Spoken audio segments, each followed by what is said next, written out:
कौतुक करणाऱ्यांचं पहिल्यांदा कौतुक करावं या मताचा मी आहे. आज इथं ज्या गुणवंतांचं कौतुक झालं जरूर कौतुक आहे, पण त्यांचं कौतुक करणाऱ्या या फाउंडेशनचं कौतुक पहिल्यांदा केलं पाहिजे. कारण हल्ली कौतुक करणारी माणसं भेटत नाहीत ही आमची सगळ्यात मोठी शोकांतिका आहे. म्हणजे एक काळ होता, समोर एखादा ग्रस्त आला की आम्ही विचारायचो कस काय बरं आहे का, पुढचा म्हणायचं आमचं कशाच बरं, तुमचंच बरं आहे. त्या काळात आपल्याला बरं वाटत नव्हतं. मात्र आता काळ इतका बदललाय, आता आपलं तर आपल्याला बरं वाटतच नाही, पण पुढच्याचं अजिबातच बरं वाटत नाही. म्हणजे रस्त्यानं चालता चालता खड्ड्यात पडलो तर पुढच्याला सांगणार नाही जपून चाल, पुढं खड्डा आहे. आपण तिथंच उभा राहणार, पुढचा कसा पडतोय ते बघणार, पडल्यावर त्याला म्हणणार मी पण असाच पडलेलो, ये शेजारी तिसरा कसा पडतोय बघू. म्हणजे शेजारनं किरणा मालाचं दुकान टाकलं की आम्ही सुद्धा किरणा मालाचंच दुकान टाकणार, बुडलो तर दोघं बुडू पण तुला वर येऊ देणार नाही. ही जी अलीकडची आमची मानसिकता आहे, त्या मानसिकतेतनं बाहेर पडत आपल्या समाजातला प्रत्येक जण वर आला पाहिजे असं वाटणारी माणसं तयार होत आहेत. ही समाजाच्या प्रगतीची आणि विकासाची सगळ्यात महत्वाची नांदी आहे. आम्ही येता येता मगाशी वाचनालयाचं उद्घाटन केलं, अनेक पुस्तकं तिथे ठेवली. खर तर पुस्तकाने मस्तक सुधारतं आणि सुधारलेलं मस्तक कुणाचं हस्तक तर होत नाहीच, पण लाचारीनं कुणापुढं नतमस्तक सुद्धा होत नाही. ही सगळ्यात महत्वाची गोष्ट आहे. जी जी माणसं मोठी झाली त्यांच्या मोठेपणाचं त्यांनी एकच कारण सांगितलं की आम्ही पुस्तकं वाचली, अफाट पुस्तकं वाचली. 10वीच्या परीक्षेमध्ये प्रथम क्रमांक आल्यावर परळच्या चाळीत डॉक्टर बाबासाहेब आंबेडकरांचा सत्कार ठेवला आणि त्यावेळी कृष्णाजी अर्जुन केळुसकर प्रमुख पाहुणे होते. कृष्णाजी अर्जुन केळुसकरांनी त्यावेळी भीमराव आंबेडकरांना गौतम बुद्ध नावाचं पहिलं पुस्तक भेट म्हणून दिलं. डॉक्टर बाबासाहेब आंबेडकर असं लिहितात की त्यावेळी माझ्या हातात जर ते पुस्तक पडलं नसतं तर भारतीय राज्यघटनेचा शिल्पकार म्हणून मी कधीच उभा राहू शकलो नसतो. ही सगळ्यात महत्वाची गोष्ट आहे. एक पुस्तक हाताशी पडतं आणि मोहनदास करमचंद गांधी यांचा महात्मा होण्याच्या दिशेनं प्रवास सुरू होतो. ही सगळ्यात महत्वाची गोष्ट आहे. एक पुस्तक तुमच्या आयुष्यात अफाट क्रांती करू शकतं, तुम्हाला बदलून टाकू शकतं, तुम्हाला प्रेरणा देऊ शकतं, तुम्हाला पुढे विलक्षण पुढे घेऊन जाऊ शकतं. हे सगळ्यात महत्वाचं आहे. मला आताच्या काळामध्ये वाचनालय ही पुस्तकं फार महत्वाची वाटतात, कारण हल्ली माणसं वाचत नाहीत. ही आमची सगळ्यात मोठी अडचण आहे. आता व्हॉट्सअपचं सैन्य फेसबुकच्या भिंती लढवत इन्स्टा आणि ट्विटरवरनं तोफगोळे सोडण्यात मग्न आहे. ही आमची अलीकडची अडचण आहे. खरं तर आता मोबाईल मध्ये गुंग असतात, त्यामुळे पोरग पुस्तक घेऊन कसं बसेल हा सगळ्यात मोठा चिंतनाचा विषय आहे. नवी पिढी आपलं अनुकरण करणारी असते. आपण जसे वागतो तशीच ती घडते. ही सगळ्यात मोठी गोष्ट आहे. त्यामुळे आपण काय वाचतो आहोत याचं चिंतन आणि मंथन आता झालं पाहिजे. एक अत्यंत श्रीमंत गडगंज असणारी स्त्री होती.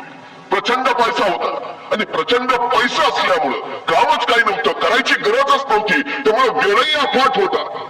आणि मग या मॅडम काय करायच्या, रोज सकाळी गाडी बाहेर काढायच्या, ड्रायव्हरला सोबत घ्यायच्या, पैशाला बॅग भरायच्या आणि मोठमोठ्याला मॉलमध्ये स्टॉल मध्ये जाऊन खरेदी करत बसायच्या. पैसा अमाप आहे, वेळ अमाप आहे, दोन्ही घालवायचा आहे, घालवावं कुठं असा प्रश्न त्यांना पडायचा आणि तासोन तास त्या खरेदी करत बसायच्या.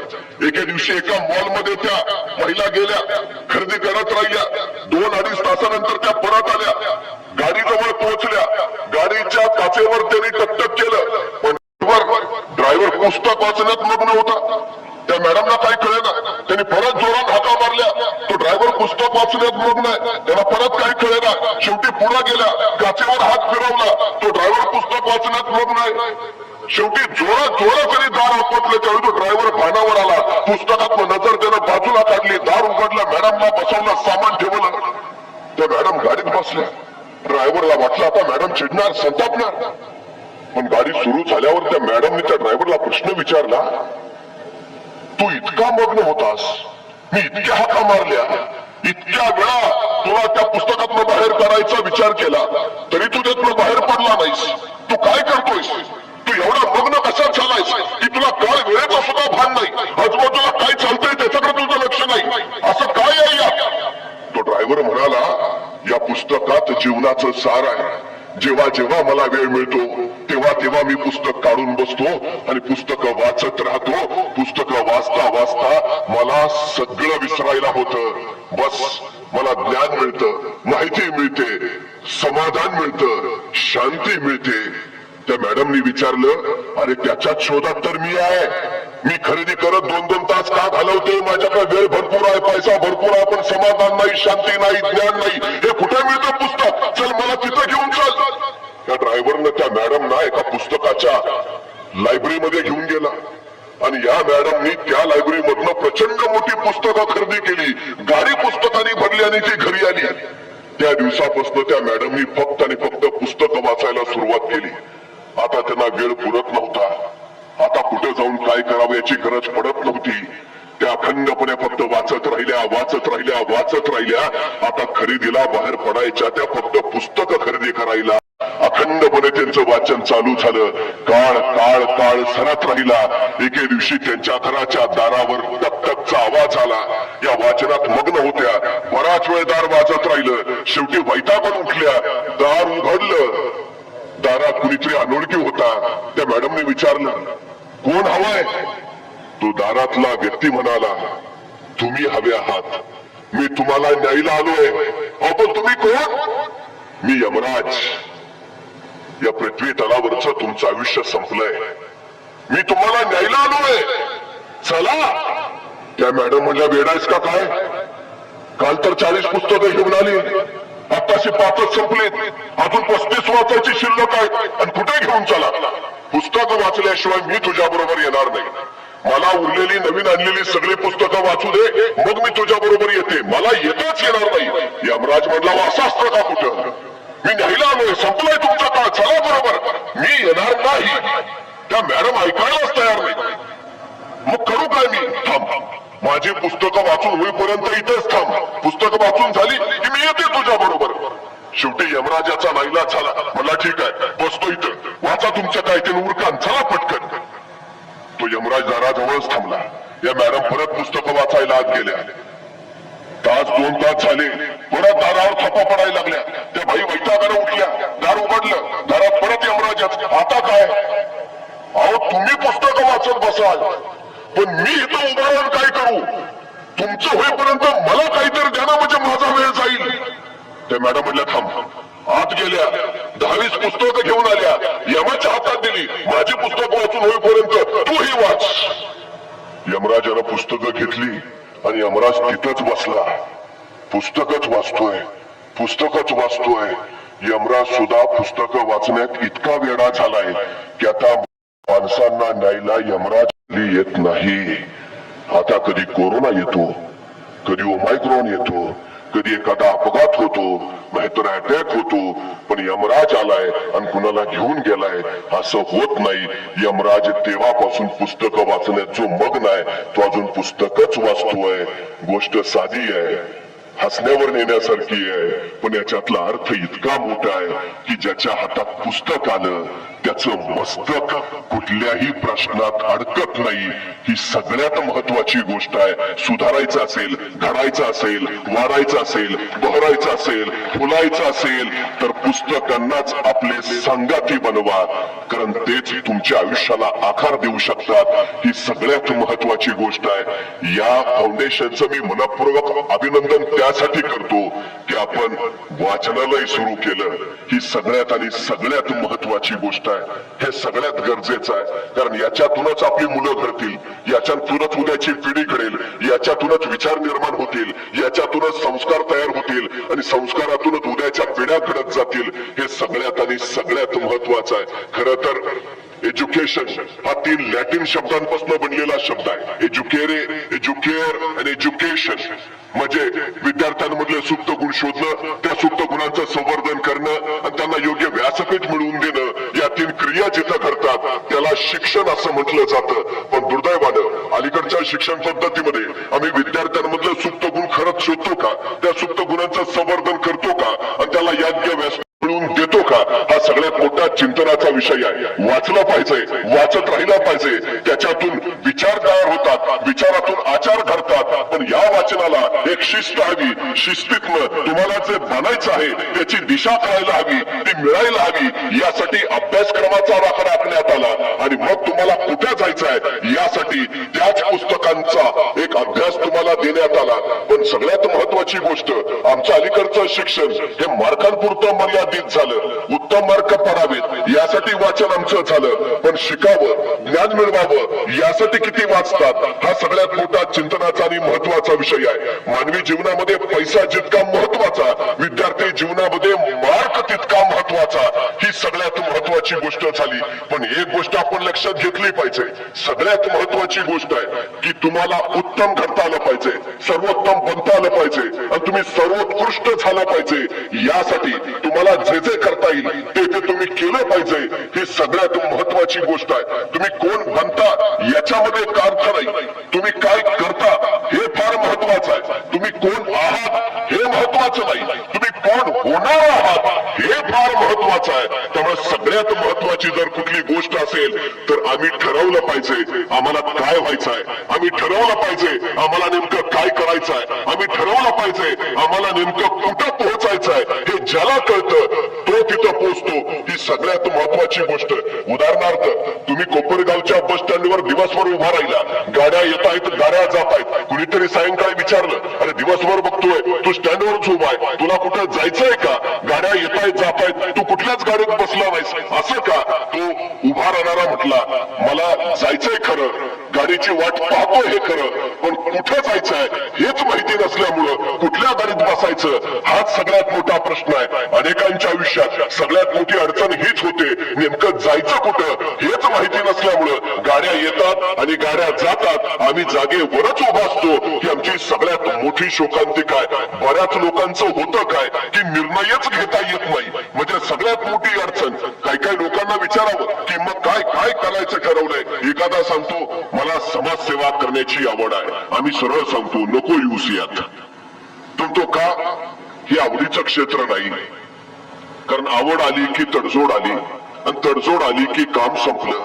म्हणजे माणूस सांगत राहतो, मला लहानपणी खूप वाटायचं समाजासाठी काहीतरी करावं, नंतर लग्न झालं आणि मग बायकोचं करता करताच बाकीचं राहून गेलं. नको येऊस यात.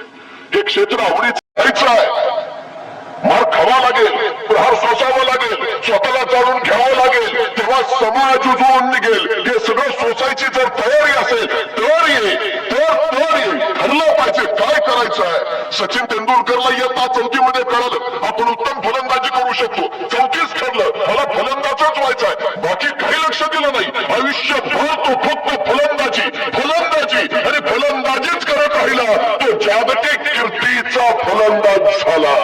इरफान पठाणला इयत्ता 9वीत कळालं आपण उत्तम गोलंदाजी करू शकतो, मला गोलंदाजच व्हायचा, तो तिथून सराव करत राहिला, तो भारतीय क्रिकेट संघात गेला. पण सचिन तेंडुलकर इतकी प्रसिद्धी ख्याती मिळवू नाही शकला का? सुरुवात उशिरा झाली.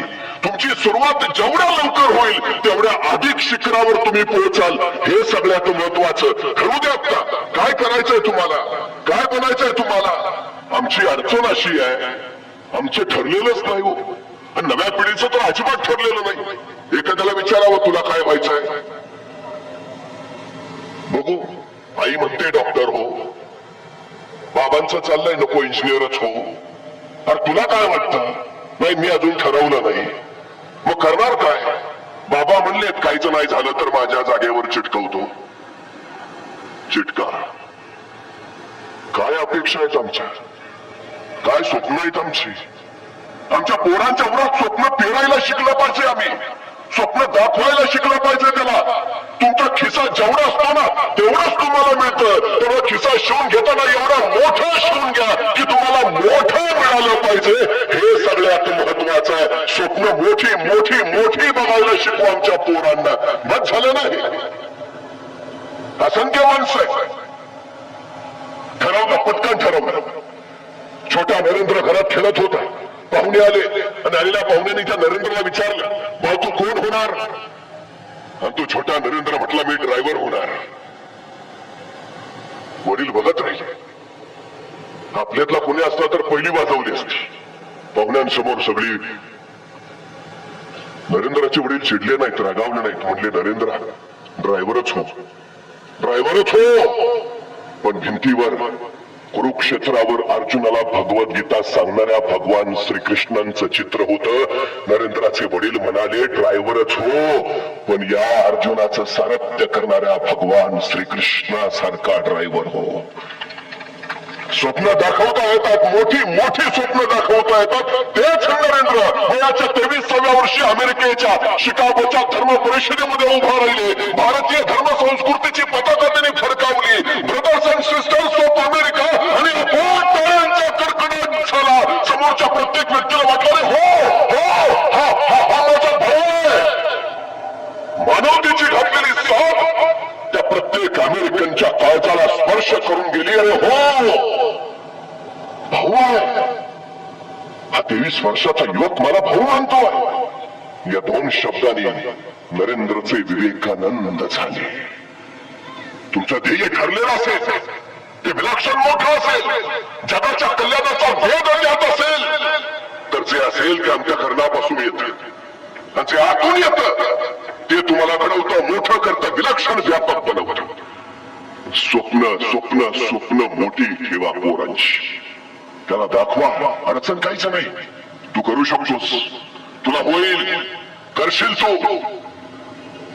काही माणसं चुका शोधतात आणि ज्यांची मुलं यशस्वी होतात ना, त्यांचे पालक मुलांचं कौतुक करायची संधी शोधतात. आम्ही काय शोधतो? तो न्यूटन सफरचंदाच्या झाडाखाली बसला, सफरचंदाचं फळ खाली पडलं आणि त्याच्या डोक्यात प्रश्न आला, हे खालीच का पडलं? ही जिज्ञासा त्याला गप्पा बसू देईना आणि त्या न्यूटनच्या जिज्ञासेतून गुरुत्वाकर्षणाचा शोध लागला आणि सगळं जग बदललं. आमच्या पोरांना प्रश्न पडतात, जिज्ञासा संपून टाकली आम्ही, प्रश्नच पडत नाहीत आम्हाला. ही आमची अडचण आहे सगळ्यात मोठी. विचार करा, न्यूटनच्या जागी आपला पोरगा तिथं आहे, सफरचंद खाली पडलं, तू पहिला इकडे तिकडे बघेल. प्रश्नाचा विषय सोडा, आणि जरी एखाद्याला प्रश्न पडला खालीच का पडलं आणि त्यांनी बाबांना विचारलं, बाबा खालीच का? खाना ग, तुम आम खाऊ ना गुठलिया क्यों गिनते हो? संपली जिज्ञासा. जग सुधारलंय कशातून? व्यापक कशातून झालं? हे शोध कशातून लागले? जिज्ञासेतून ज्याला प्रश्न पडले त्याने उत्तर शोधली, त्या उत्तरातून विकास झाला. हे सगळ्यात महत्वाचं. छत्रपती शिवाजी महाराजांकडे ही जिज्ञासा होती. सुरतेवर हल्ला केला, इंग्रजांच्या बखरीमध्ये महाराज शिरले. आता या छाप्यामध्ये मिळवायचंय काय? पैसा, संपत्ती, सोनं नाणं काय जे असेल, पण महाराजांची नजर जिज्ञासू. ते विचार करतात इंग्रज हुशार, इंग्रज विज्ञानात पुढे गेलेले, काहीतरी वेगळं असेल, या इंग्रजांकडे काहीतरी वेगळं असेल. महाराजांची जिज्ञासू नजर फिरफिरत राहिली आणि सापडलं एक कसलं तरी यंत्र महाराजांना सापडलं आणि महाराजांनी ते उचललं, सोबत आणलं. यंत्र उचलून आणलं खरं, पण यंत्र कशाचं आहे तेच महाराजांना माहिती नाही. जिज्ञासा बघा महाराजांची. महाराजांनी पुन्हा इंग्रजांनाच पत्र लिहिलं, ते परवा टाकलेला छापा आणला, ते तुमचं यंत्र आणलंय उचलून, पण कशाच आहे ते सांगता का? इंग्रजांनाच विचारतात. नाही सांगितलं इंग्रजांनी, यंत्र कशाचं आहे ते सांगितलं नाही. पण महाराज स्वस्त नाही बसले, शोध घेतला कशाचं यंत्र आहे, काय उपयोग नाही याचा. आणि महाराजांना कळालं हे छापाई करायचं यंत्र आहे, उत्तम उत्तम उत्तम छापाई करायचं यंत्र, आणि ग्रंथ छापता येतील, ज्ञान प्रवाहित करता येईल, काळाकाळापर्यंत ज्ञान पोहोचवता येईल. हे छापा यंत्र सुरू व्हायला हवं. महाराजांनी इंग्रजांना पत्र पाठवलं. ते छापा यंत्र चालवणारा एखादा माणूस पाठवता का? नाही पाठवला इंग्रजांनी. जेवढा काळ महाराज सुरत मध्ये होते तेवढा काळ महाराज ते यंत्र चालू करायचा प्रयत्न करत होते. अखेर महाराज सुरत वरनं निघाले आणि जाताना ते छपाई यंत्र त्यांनी सुरतच्या भीमजी पारेख नावाच्या माणसाला दिलं आणि सांगितलं हे यंत्र चालू करा, छपाई कला सुरू करा. महाराज पुढे महाराष्ट्रात निघून आले आणि महाराज महाराजांनी दिलेलं यंत्र त्या भीमजी पारेखनं सुरू केलं आणि सुरत मध्ये हिंदुस्थानातला पहिला छापखाना सुरू झाला. आजही तो तिथं आहे आणि त्या छापखान्याचं नाव आहे श्री शिवाजी छापखाना. भारतातल्या छपाई कलेचे उद्गाते महाराज आहेत. ही जिज्ञासा तुम्हाला बळ देते. काय काय काय काय करायचं, पुढं अधिक कसं शोधायचं. आमच्या पूर्ण प्रश्न पडू द्या, त्याची उत्तरं द्या. त्यातूनच उद्याचं जग घडणार आहे, जग बदलणार आहे. हे सगळ्यात महत्वाचं प्रश्न पडायला हवा. आमची अलीकडची अडचण आहे तिची आहे आणि या प्रश्नात्मक त्याच्यात काय आहे ते आम्हाला कळतं. पाश्चात्य राष्ट्रांमध्ये विद्यार्थ्यांच्या नैसर्गिक गुणांची कल चाचणी घेतली जाते आणि त्याच्यानंतर त्याचं कार्यक्षेत्र ठरवलं जातं. दुर्दैवाने आमच्याकडे तो प्रकारच अस्तित्वात नाही. ज्याला डान्सची आवड आहे त्याला मी गणिताची प्रमेय सोडवायला सांगतो. ज्याला सचिन तेंडुलकर व्हायचं आहे त्याला मी इतिहासाचा अभ्यास करायला बसवतो. ज्याला खरंच इतिहासाची आवड आहे त्याला मी तो गोलंदाज झाला पाहिजे उत्तम म्हणून सांगतो. आमच्यात असणाऱ्या नैसर्गिक गुणांची ही हेळसांडच नाही का? काय आहे ते शोधा ना. काय आहे त्याच्यात? पहिल्यांदा हे शोधलं, शिक्षण त्याला म्हणू द्या. काय आहे ते शोधा. दुर्दैवाने आमच्याकडे हे घडत नाही. म्हणून 100 कोटी लोकसंख्या असणाऱ्या आपल्या देशाला ऑलिम्पिक मध्ये कसं तरी एखादं स्वर्ण पदक मिळतं आणि अवघी 10 कोटी लोकसंख्या असणाऱ्या जपानला मात्र 100 स्वर्ण पदक कमावता येतात. याचं कारण ते मुलांच्या गुणांचा शोध घेतात आणि त्याला त्याचाच विकास करायला लावतात. सचिन तेंडुलकर इयत्ता 12वीला इंग्रजीत नापास आहे, पण 12वीच्या इंग्रजीच्या पुस्तकात आज सचिन तेंडुलकर वर धडा आहे. यशाचा धडा गिरवायला एवढा धडा पुरेसा आहे. आमच्या मुलांना गर्दीतले काय बनवतात, त्याच्या मागं गर्दी कशी येईल असा का नाही विचार करत आम्ही. हे सगळ्यात महत्वाचं आहे. मी मगाशी दरेकरांना विचारत होतो, तुमच्यातली किती मुलं स्पर्धा परीक्षेला जातात? डॉक्टर, इंजिनियर, वकील, प्राध्यापक हे चाकोरी आहे, ठरलेलंच आहे. नवे क्षेत्र किती निर्माण करतात? आम्हाला जमणार नाही का? काय अडचण आहे? तुम्हाला माहिती आहे एरोडायनॅमिक्सच्या नियमानुसार फुलपाखरू आकाशात उडूच शकत नाही. त्याच्या शरीराची रचनाच अशी आहे की फुलपाखरू आकाशात उडूच शकत नाही, तरी फुलपाखरू उडतं का? कारण फुलपाखराला एरोडायनॅमिक्सचा नियमच माहिती नाही. तुम्हाला माहितीये तुम्हाला हे जमणार नाही. तुम्हाला माहितीये तुमच्या हातून हे होणार नाही. माहिती कशाला करून देत? आमची अडचण काय माहितीये? आमचा पोरगा काहीतरी नव्या वाटा चोकाळायला लागला. नव्या वाटा तुला जमणार आहे का? तिकडे आपल्या घराण्यात कुणी केलंय का? कशाला आवडत माहिती आहे? आमच्या मुलाने विचारलं, हे करू का? तू गप रे. आपण करतो ना, गप रे. आपण गाढवा का? विशेष संपला. तुम्हाला माहितीये महाराष्ट्रातल्या सगळ्या घाट रस्त्यांचे शोध गाढवानी लावले. गाढवाकडे अलौकिक गुण आहे. त्याच्या घरात घंटा बांधायचे, जन्मात सोडून द्यायचे आणि त्या घंट्याच्या आवाजाच्या मागं माणसं जात राहायचे. अत्यंत जवळचा मार्ग शोधून काढतं गाढव. सगळ्यात जास्त क्षमता आहे त्याच्यात. सगळ्या घाट रस्त्यांचा शोध गाढवानी लावलाय. मग जेवढे आम्ही आमच्या पोरांना गाढव म्हणतो तेवढी त्या गाढवासारखा एक तरी अलौकिक गुण त्याच्यात असेल ना. काय आहे तो? शोधा ना, त्याचा विकास करा ना. जगातलं सगळ्यात श्रीमंत ठिकाण कुठलं? स्मशान. प्रत्येकात काही ना काही अलौकिक गुण आहे, पण आम्हाला पत्ताच लागत नाही. तो तसाच पडून राहतो. चौघांच्या खांद्यावर आम्ही स्मशानात जातो आणि आमच्या बरोबरच तो गुण तिथंच. असे असंख्य गुण तिथं पडलेत, ज्यातून जग घडवता आलं असतं, जग सुधारता आलं असतं, पण काही उपयोग नाही. जगातलं सगळ्यात श्रीमंत ठिकाण आहे. प्रोत्साहन द्या ना, प्रोत्साहन द्या. ज्यांची मुलं जिल्हा पोलीस प्रमुख होतात, ज्यांची मुलं जिल्हाधिकारी होतात, त्यांच्या घरातलं वातावरण तुम्ही कधी बघितलंय का? घडतात तो मुलं त्यांची. आमची का नाही मुलं घडत? प्रेरणा देणं काय प्रकार असतो? त्यांच्या घरातलं ते मूल उघड्या नागड्या कपडे न वाढताच घरात फिरत असतात. आई चिडत नाही, रागवत नाही, संतापत नाही. त्या मुलाला म्हणते, बाळ किती सुंदर दिसता हो तुम्ही.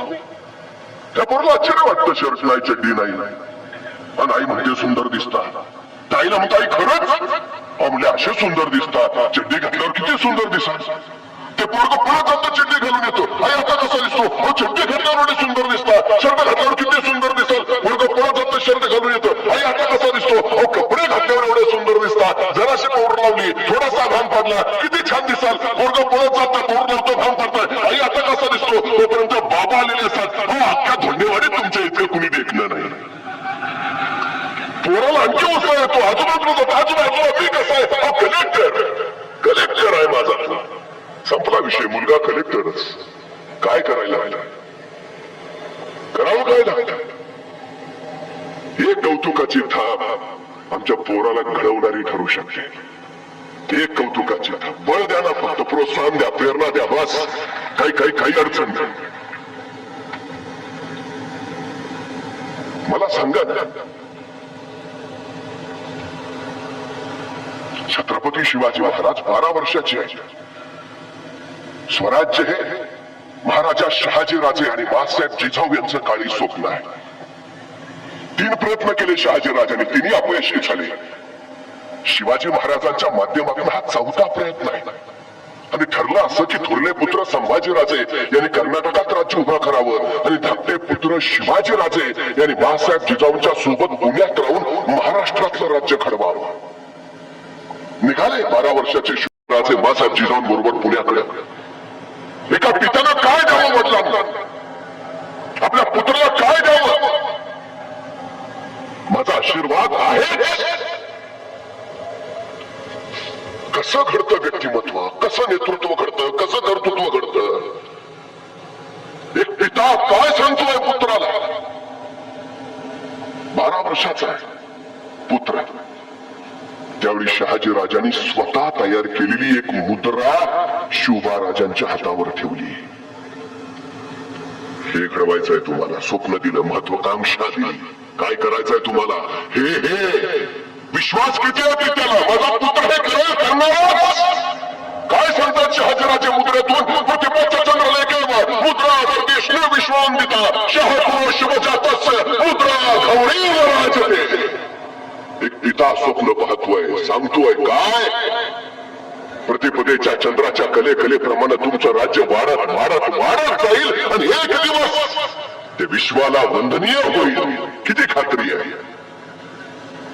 अजून सुरुवात व्हायची, अजून शिवाजी महाराज पुण्यात पोहोचायचे आणि शहाजीराजे सांगतायत मला खात्री आहे तुमचं राज्य प्रतिपदेच्या चंद्राच्या कलेप्रमाणे वाढत वाढत जाईल आणि एक दिवस ते विश्वाला वंदनीय होईल. बाकीचा विषयच नाही. तुम्हाला जमेल का, कराल का, होईल का, शंकाच नाही, अजिबात नाही. तुम्ही विश्वास ठेवा, पिढीवर विश्वास ठेवा, मुलांवर विश्वास ठेवा. बळ वाढवा, करणार दिली, महत्वाकांक्षा दिली, स्वप्न दिलं, आकांक्षा दिली. आणखी काय दिलं, एक छोटं मंत्रिमंडळ दिलं शहाजीराजांनी शिवबाराजांच्या सोबत. उद्या तुम्हाला तुमचं मंत्रिमंडळ उभं करायचंय. आणि काय दिलं, भगवा ध्वज दिला. तुमच्या उद्याच्या उभा राहणाऱ्या स्वराज्याचा हा दौलत ध्वज बनवा. केवढी खात्री आहे, राज्य उभाच राहणार आहे आणि उभा राहणाऱ्या ह्या राज्याचा दौलत ध्वज हा भगवा ध्वज असणार आहे. पण एक पिता त्याच वेळी आपल्या पुत्राला सांगतोय, पण राजे ध्यानी ठेवा, हा भगवा कुणालाही पेलणं शक्य होत नाही. त्यासाठी मनगटात राग आणि छातीत धग असावी लागते. आम्हाला खात्री आहे तुमच्याची आहे.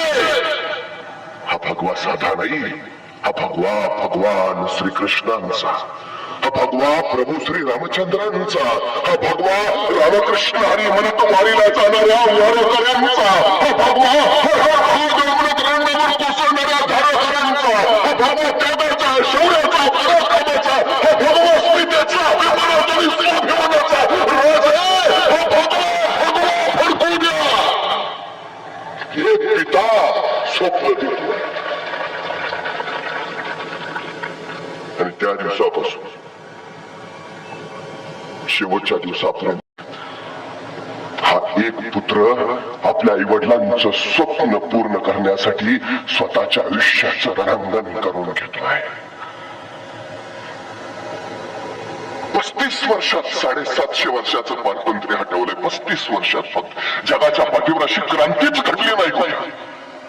35 वर्षात 750 वर्षाचं पारतंत्र्य हटवलं आणि 6 जून 1674 आपल्या पित्यानं दिलेलं स्वप्न या पुत्रानं पूर्ण केलं.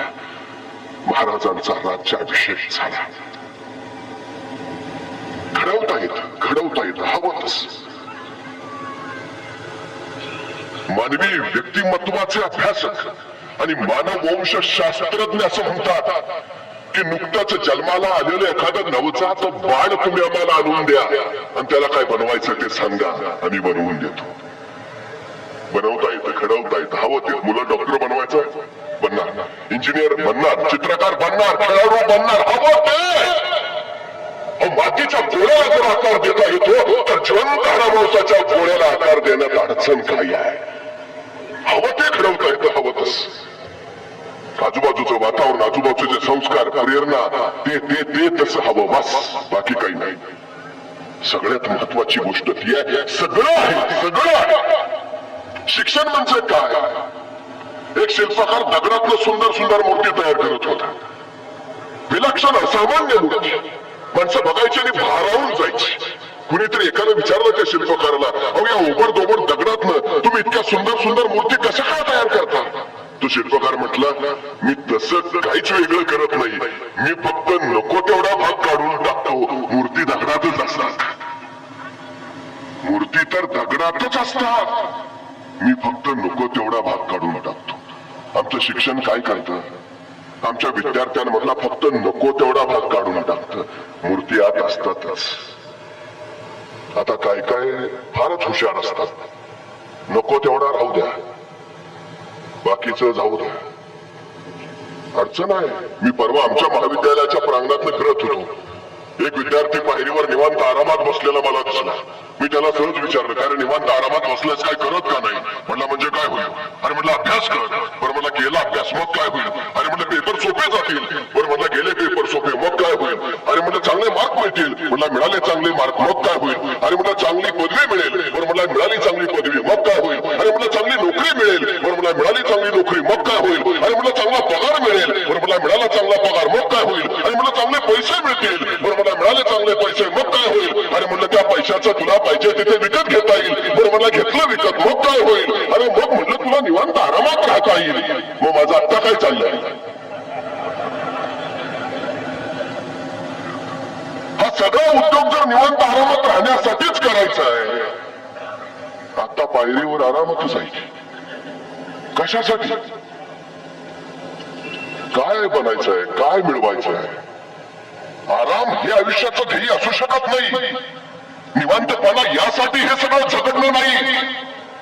का सगळं हवं? अहो आम्ही एखादा सुंदर बंगला बांधतो. बंगल्यावर स्वतःच नावाची पाटी लावतो आणि स्वतःच्या नावाच्या पाठीवर नावाखाली काय लिहितो? 100 एकरचे बागायतदार. नावाखाली काय लिहितो?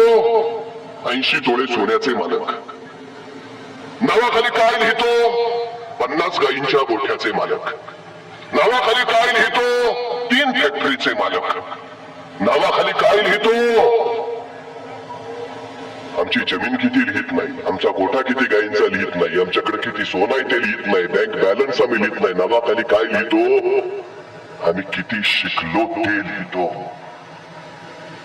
आम्ही लिहितो MA, आम्ही लिहितो BA, आम्ही लिहितो MA BEd, आम्ही लिहितो MBBS, आम्ही लिहितो MD. तुमच्या नावाला किंमत तुमच्या शिक्षणामुळे येते.